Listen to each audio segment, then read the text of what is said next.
was just curious. I heard you talk with Ryan about, your wrestling career and all that stuff. So I just was curious in your post collegiate days, did you get to spend much time working with Dave Schultz? Quite a bit actually. Dave, I was overseas in Russia with Dave. I had actually had the dubious distinction of putting Dave into retirement. I actually beat Dave at the US Open, and he kind of went into retirement and decided to coach Foxcatcher. And I was wrestling for New York Athletic Club. We went over to Russia together for 2 weeks, became really good friends. Some of my most fond memories, I remember we wrestled in one event, and we're 18,000 people, and they gave us ice skates. And I remember it was the night before we were flying home, or that next morning we were flying home. We were both jet lagged because you fly.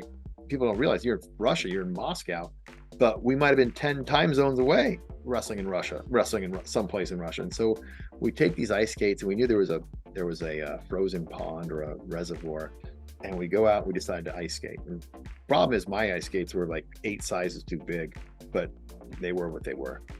And the police came, and we were like, what the hell? They didn't know what it was. Right, it was overlooking Red Square. There was like this ashy kind of snow because there was so much. Back then, they just really sooty air quality. And Dave was able to speak to these Russian policemen and not get arrested. And it just was just this really fun experience of ice skating on this reservoir overlooking Red Square. And I just remember that to the day I die. I'll remember that moment with Dave, because it was just a very special moment. Although it might sound not like very transformative to most people, it was a surreal scene. And I never thought of ice skating in Moscow near Red Square at 3 a.m. with Dave Schultz, my idol. Well, I put him in retirement, and then he trained me and coached me, and we trained together and went live quite a bit. And he realized he could still kick the shit out of me, And so I put him into retirement, and I brought him back in.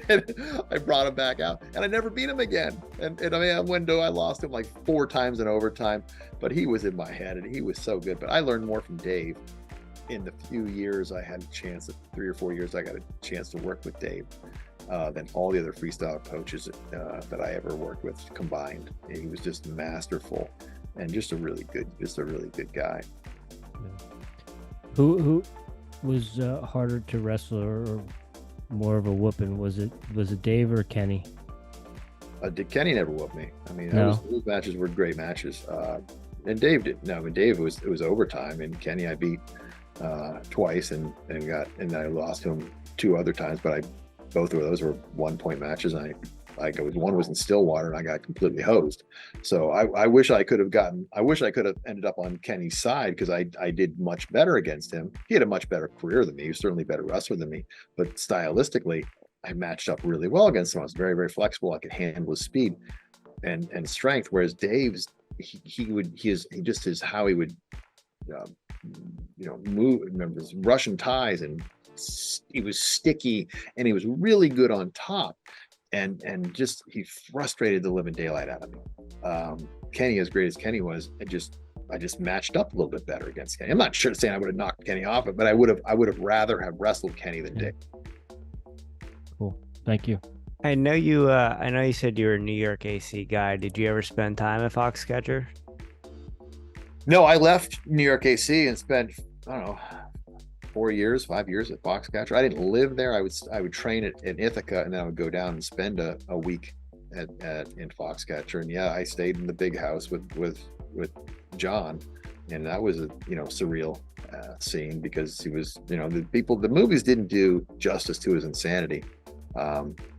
And I've told story after story, and the movie also made it seem like Mark Schultz left, and then shortly thereafter, Dave was shot by John, which wasn't the case at all. It was years and years later that occurred. And I was actually at the house one time, and John was shooting a gun in the basement. This is the last time I stayed with him. After that, I started staying at Greg Strobel's house, shooting a gun in the basement. And I went down. I was like, John, what's going on? He came out with a gun.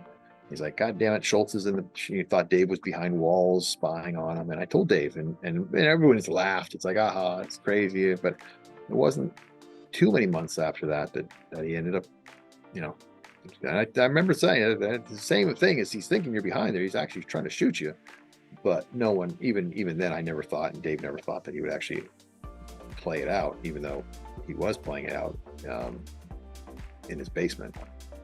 But he also did things that shoot at black dogs, thinking they were Dave. David morphed himself into a black dog.